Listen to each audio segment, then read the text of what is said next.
Good evening, it's meteorologist Michael Fecca. Welcome back to the 9 p.m. all-weather, all-streaming show that we do here every night during the workdays and on weekends. We stream it out to all of our streaming platforms, including Facebook and YouTube. So if you are joining us from either of those places, please feel free to leave us a question or a comment down below. Hopefully I'll be able to answer anything as I go through the forecast, but if not, I'll go through at the very end and see if I can answer anything individually for you. But let's get started here with a look at our headlines, and we've got that alert day on the board for tomorrow, so I'll be certainly talking about all the details of that as well. But for tonight, mostly cloudy. We've got a warm front lifting northward, so that is going to keep temperatures on the more mild side, if not generally warming up through the overnight hours. And as that front passes overhead, we've had some patchy areas of drizzle. Wouldn't be surprised if we saw some more of that overnight tonight in a few locations, but a lot of us should just stay dry.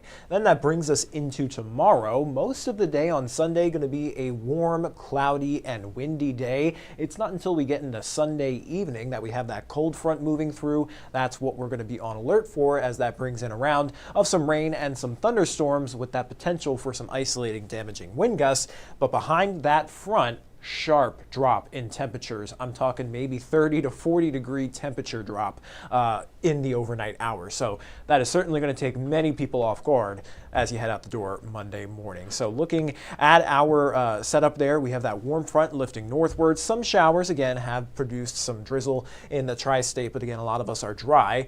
Temperatures are mild, 64 in Evansville, Owensboro, and Henderson, 65 in Madisonville. The cooler spot on the map, not really, it's around 62 there in Fairfield. And looking at the next 12 hours, as I mentioned, with that warm front lifting northward, we'll likely stay right where we are, or maybe generally warm up as we go through the overnight hours. And then tomorrow, that leads us into a very warm day. We could be talking about record-breaking high temperatures in many locations across the tri-state tomorrow. Highs will top out in the upper 60s, possibly even in around 70 degrees. And again, very windy and warm throughout the day, but not much action until that front moves through Sunday night. So winds could be gusting up to 30 miles per hour out of the southwest ahead of that frontal boundary. Now, as that frontal boundary moves in, that's what we're on alert for. Sunday evening into Sunday night, it'll bring in a narrow band of rain with some embedded thunderstorms within it, and it's those embedded thunderstorms that may be able to produce isolated damaging wind gusts,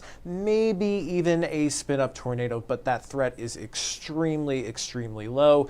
If anything were to come of this tomorrow, it would be an isolated damaging wind threat. Overall, the severe weather risk for tomorrow is still fairly low. We're sitting at a level 1 for the majority of the tri-state here, so this is never going to be a widespread severe weather event. Just the off chance you catch a warning or two, we didn't want you guys to be taken off guard. And of course, it is just going to be very breezy, and this front does bring a huge pattern change for us. So that's kind of what all the ingredients for this front moving in is why we have that potential for maybe an isolated severe storm. So let me show you what this looks like on our on our future radar here. This starts out Sunday morning at around 9 a.m. So you'll notice it's quiet out there, mostly cloudy, winds steadily increasing out of the southwest. So it'll get gustier as we get through the afternoon. And then that front, at the very narrow band of showers and a few thunderstorms, begin to move into southern Illinois by around 5 o'clock and generally pushes towards the Evansville, Henderson area by around 6:30, and eventually off towards Owensboro, Tell City by around 8 o'clock. And then that eventually pushes to the east of the tri-state after around 10 o'clock at night. We should be completely cleared out of here by around 11. Now, depending on how slow some of these showers move off to our east and how fast that cooler air crashes in from the back, we could even see a few flurries or a brief mix as the showers push off to the east, but not really expecting much way of accumulation or impact to roads if that were to happen. But I did want to point that out because it is a possibility. Now, in terms of rainfall amounts, we're expecting in general a quarter to a half inch possible as that very narrow band of rain moves on in. And then again, the wind is going to be another factor here. So outside of any potentially strong to severe thunderstorm wind gusts, the non-thunderstorm wind gusts are still just going to be very, very strong. We are going to see gusts up to 30, maybe even 40 miles per hour, especially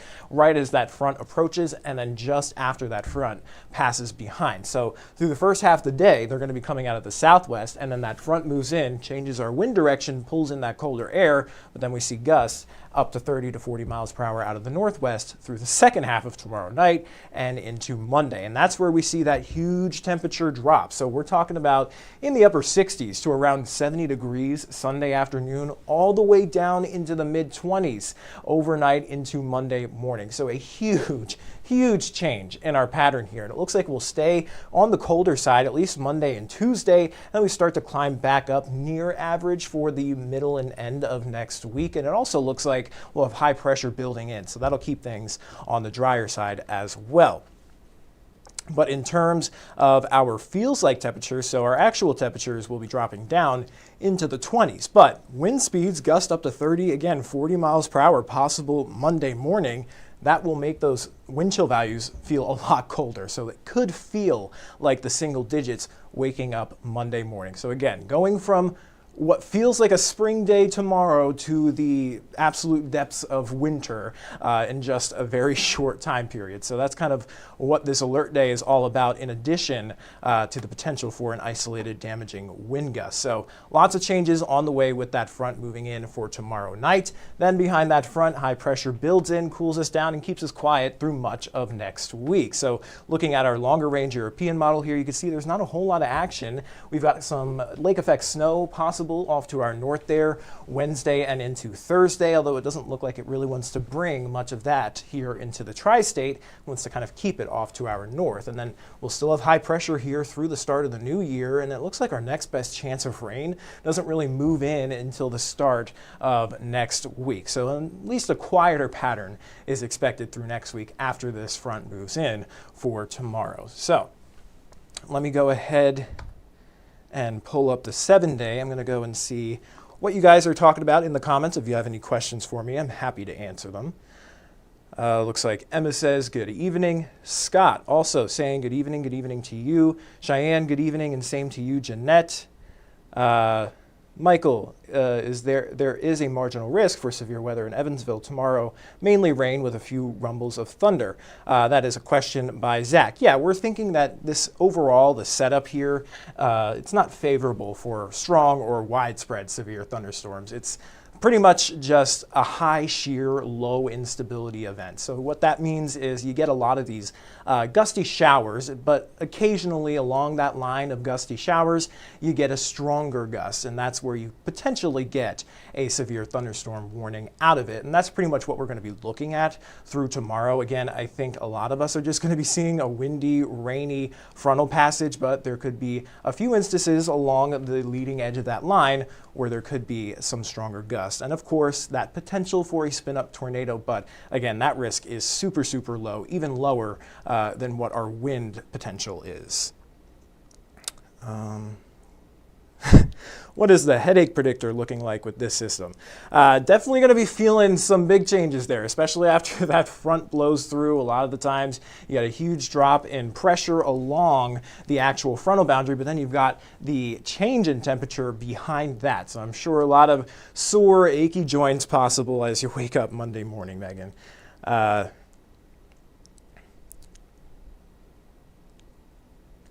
Chris asking a very good question.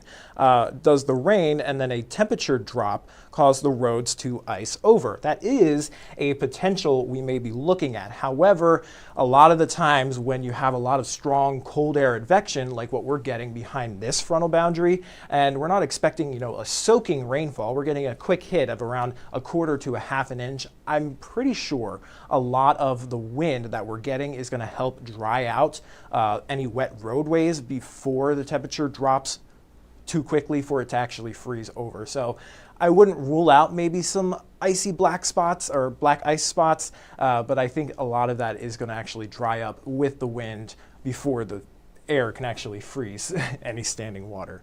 But very good question, Chris. Paula is saying good evening. So that is all the questions I'm really seeing here so far. So I am just going to wrap it up here with another quick summary of what we can expect through Sunday. Again, much of the day Sunday going to be just fine. It's really what we're on alert for is that cold frontal passage that's moving in for Sunday evening and into Sunday night. It looks like in general we'll start to see a few showers and maybe some thunderstorms begin in our west in southern Illinois by around 5 p.m. and pushes through the tri-state, generally exiting the area by around 10 p.m. tomorrow evening. And again, we're looking at a very narrow band of rain and potentially an embedded thunderstorm within the line of rain that could produce some gustier winds and maybe that weak brief spin up tornado risk. But again, that is a lot lower, essentially a non-zero risk. And then a huge drop in those temperatures right behind that front. So that is all I've got here for the 9 p.m. weather show. I'm going to hop off the live stream and I'll send you guys over to 14 News at 10 for all the latest news and weather headlines. Until then, everybody stay safe, have a great night, and I'll see you right back here tomorrow for an afternoon update on streaming only for our First Alert Weather Day. But until then, everybody stay safe.